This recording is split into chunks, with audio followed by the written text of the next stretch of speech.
Dear friends, एक बार फिर से स्वागत है। आज की जो हमारी कहानी है वो है लालची जौहरी। तो चलिए कहानी शुरू करते हैं। एक गांव में मेला लगा हुआ था। मेले में मनोरंजन के कई साधनों के अतिरिक्त श्रृंगार, सजावट और दैनिक जीवन में उपयोग में आने वाली वस्तुओं की अनेक दुकानें थी। शाम होते ही मेले की रौनक बढ़ जाती थी। एक शाम रोज की तरह मेला सजा हुआ था। महिला, पुरुष और बच्चे सभी मेले का आनंद उठा रहे थे। दुकानों में अच्छी खासी भीड़ उमड़ी हुई थी। उन्हीं दुकानों में से एक दुकान कांच से निर्मित वस्तुओं की थी, जिसमें कांच के बर्तन और गृह सज्जा की कई वस्तुएं बिक रही थीं। अन्य दुकानों की अपेक्षा उस दुकान में लोगों की भीड़ कुछ कम थी। एक जौहरी भी उस दिन मेले में घूम रहा था।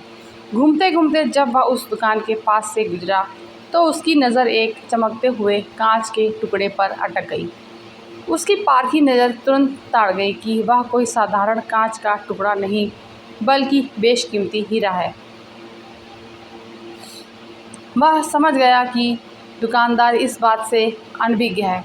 वह दुकान में गया और उस हीरे को उठाकर दुकानदार से उसकी कीमत पूछने लगा। भाई, ज़रा इसकी कीमत तो बताना। दुकानदार बोला, ये मात्र 20 रुपए का है। जौहरी लालची था। वह कम से कम कीमत में उस कीमती हीरे को हथियाने की फिराक में था। वह दुकानदार से मोल भाव करने लगा। नहीं भाई, इतनी कीमत तो मैं नहीं दे सकता। मैं तुम्हें इसके 15 रुपये दे सकता हूँ।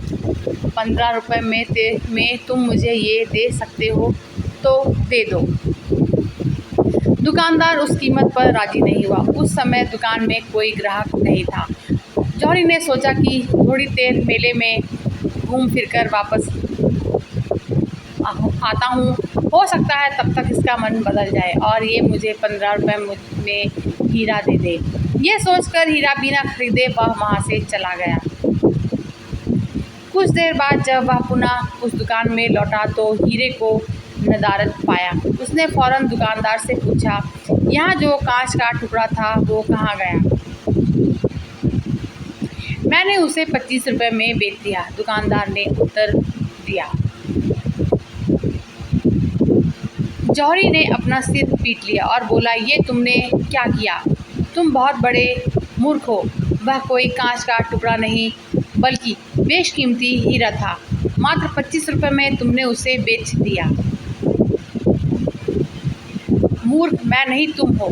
मैं तो नहीं जानता था कि वह बेशकीमती हीरा है, पर तुम तो जानते थे।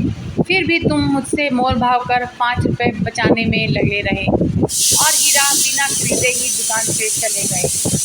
दुकानदार ने उत्तर दिया। दुकानदार का उत्तर सुन जौहरी अपनी मूर्खता पर पछताने लगा और पछताते हुए खाली हाथ वापस लौट गया। तो फ्रेंड्स, ये थी हमारी आज की कहानी। हमारी कहानी आपको कैसी लगी कमेंट में बताइएगा।